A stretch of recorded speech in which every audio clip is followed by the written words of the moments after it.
Evet efendim, 8'de sağlık tüm hızıyla devam ediyor. Şu anki konuğumuz diş hekimi Zuhal Oygur.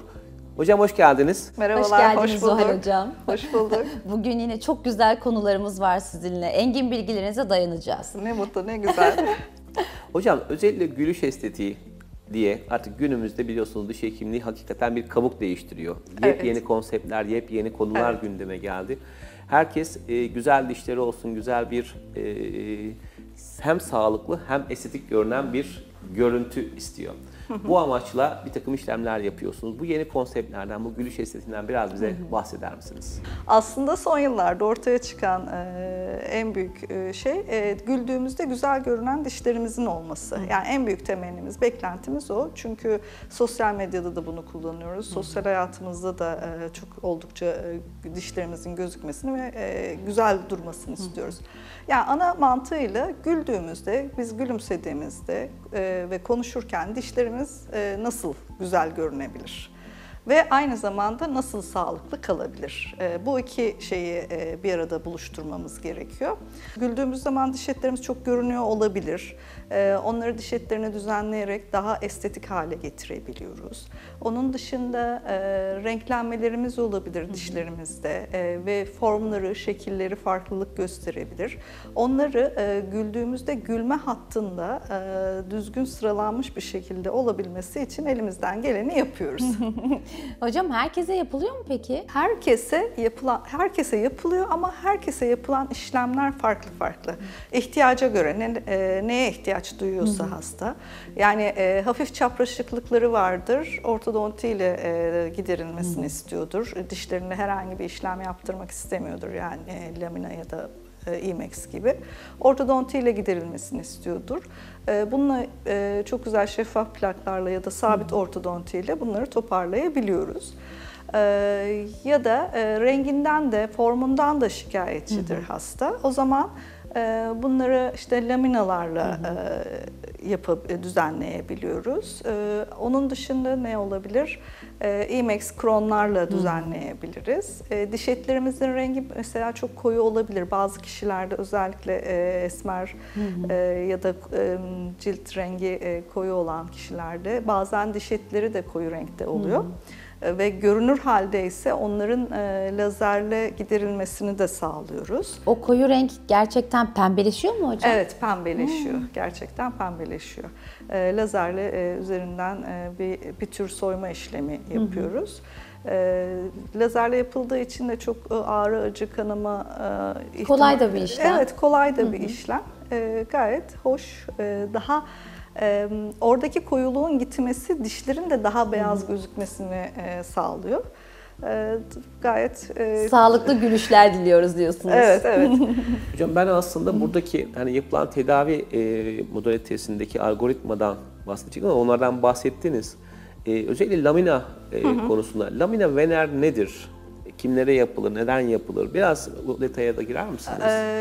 Laminalar dişleri aralıklı olan, form bozukluğu, form farklılığı olan, çok koyu renklenmeler olan hastalarda yapılır özellikle. Şimdi koyu renklenmelerde beyazlatma yapıyoruz bazen. Fakat hasta yoğun sigara tüketimine ve çay kahve gündelik hayatında çay kahve tüketimine devam ediyorsa beyazlatmalar hemen geri sonuç veriyor. Ama laminalarla dişlerin ön yüzeylerini kapattığımız zaman, yani o hafif işlemlerle kapattığımız zaman hem dişlerde minali yüzeylerinde hafif çatlaklar varsa hassasiyetleri de azaltıyor ve estetik olarak da gayet boşluklar varsa onları da dolduruyor. Düzgün bir forma kavuşuyorsunuz. Bir avantajı da şu, diş etiyle çok birebir uyumlu. Yani çok kalın bir materyal değil laminalar ve diş etinden çıkış profili de uyumlu olduğu için ağız hijyeninde yani zaman içerisinde diş eti çekilmelerine ya da işte diş eti problemlerine neden olmuyor. İyi baktığımız zaman gayet güzel estetiği koruyor. Sigara, çay, kahveden de etkilenmiyor. Tabii burada lamina yapabilmek için bazı kriterlerimiz var. Çok aşınmış, yani oklüzalden üst yüzeylerinden çok aşınmış olmaması, bruksizmi yani diş sıkma alışkanlığı çok yoğun olmaması bizim için tercih nedeni. Bir de çok fazla çapraşıklığın olmaması. Çünkü laminalarda dişin yüzeyinden hafif bir aşındırma işlemi yapıyoruz ya da yapmıyoruz bazen. Ama bu sadece mine seviyesinde kalabilmeli. Daha derine inmemeliyiz. Çünkü bu laminanın tutuculuğunu da etkileyen bir faktör. O nedenle çok çapraşık olan hastalarda daha IMAX kronları yönlendirebiliyoruz.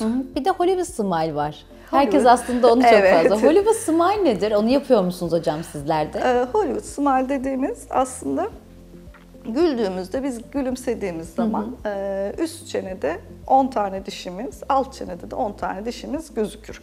Bazı kişilerde o sayı biraz daha düşer, o sayı biraz daha artar. Biz Hollywood Smile yaparken bu 10, üstte 10 dişimiz, altta 10 dişimiz olmak üzere bu 20 diş üzerinde değişiklikler yapıyoruz. Ya zirkonyum kaplamalar yapıyoruz, ya IMAX kronlar yapıyoruz ya da laminalar yapıyoruz. 10 diş üzerinde. Ve işte Hollywood Smile'ı yani asıl anlamını kazandıran şey de renk. Çok çok açık, çok çok beyaz renklerde çalışıyoruz genelde. Çünkü talep de bu yönde. Hem beyaz renkler hem de daha parlak görünümlü. Ama bazen hastalar daha natürel gözüksün isteyebiliyor. Uçlarda tıpkı doğal dişlerde olduğu gibi hafif şeffaflık katabiliyoruz. Bu laminalarda çok daha güzel, kolay oluyor değil mi hocam? oluyor ve güzel oluyor. Yani hasta da mutlu oluyor. Hocam gülümsendiğinde şimdi üst dudak mesafesi uzun olan kişilerde mesela gülümsüyor ama böyle üst dişi gözükmüyor bazı insanlarda. Evet. Mesela bunlara da bir şeyler yapılabiliyor mu? Evet, yapılıyor. Ne yapılıyor? Yani böyle hani 32 diş gözüksün demiyoruz zaten de en azından bir 10-10 dediniz az önce. Evet. Bunu nasıl sağlayabiliyorsunuz? Dişin boyunu uzatarak mı yapıyorsunuz? Diş boylarını biraz uzatıyoruz. Evet. Bu aslında yani güldüğümüzde diş ya eğer diş boylarımız kısaysa gözükmez. Biraz uzatabilirsek onları, güldüğümüzde gözükecek hale getirebilirsek gayet görünür hale gelir, gayet de estetik olur. Bir de şöyle bir şey var, yaş ve zamanla kendi dişlerimden de görüyorum onu.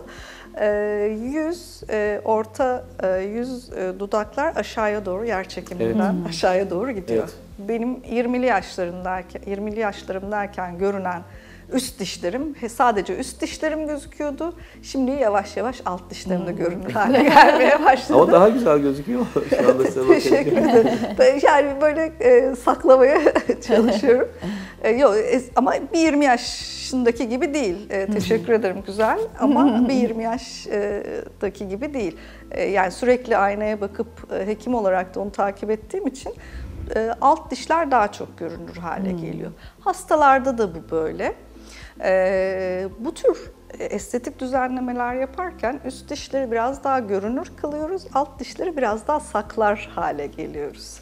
Peki hocam bruksizm, yani bu çene sıkma, diş gıcırdatma diyerek bahsedilen konu.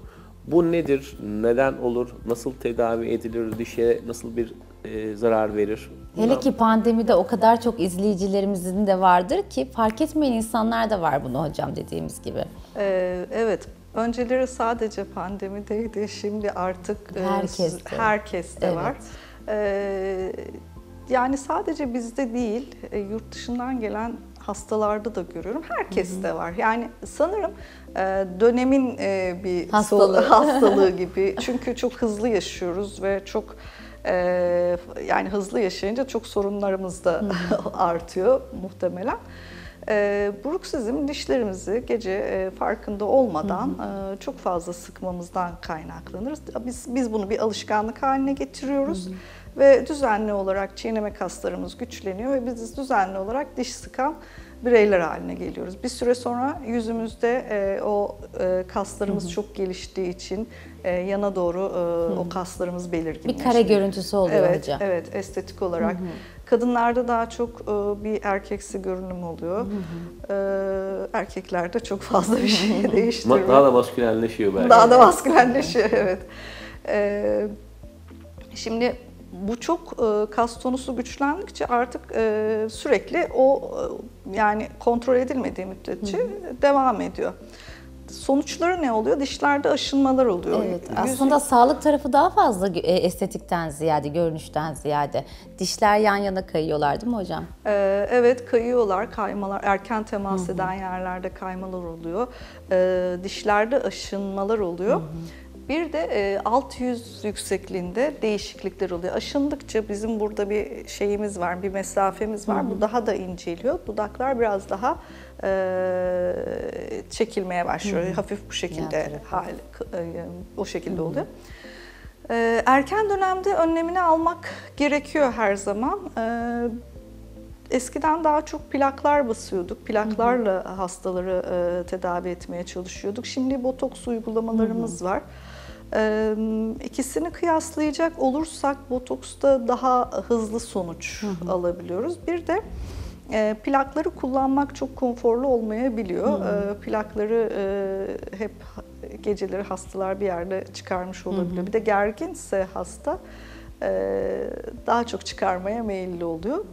Botoksta da çok hızlı bir şekilde o kas tonusu yavaşladığı için, azaldığı için daha hale geliyor. Yani daha hızlı sonuç alabiliyor. Ama birkaç uygulama gerektiriyor.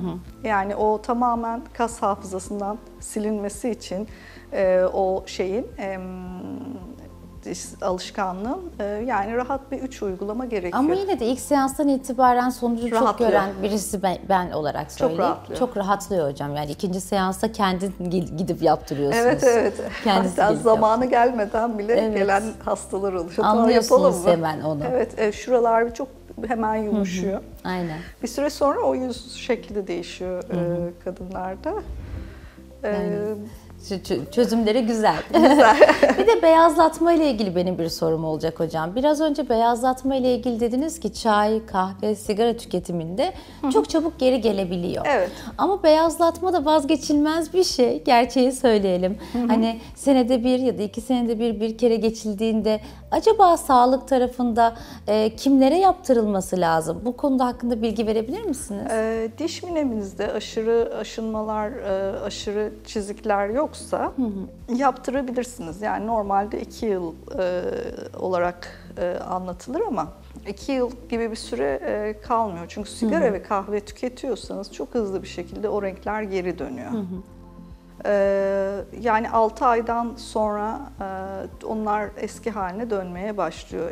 İyi bir fırçalama alışkanlığımız olacak. Bir de iyi bir yani diğer alışkanlıklarımızın olmaması gerekiyor. Daha da geçmesi lazım.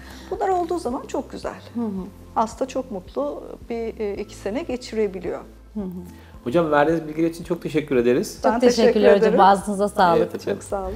Diş hekimi Zuhal Oygur bizlerleydi. Bize gülüş estetiği, Hollywood Smile ile ilgili çok değerli bilgiler verdi. Kendisine verdiği güzel bilgiler için çok teşekkür ediyoruz.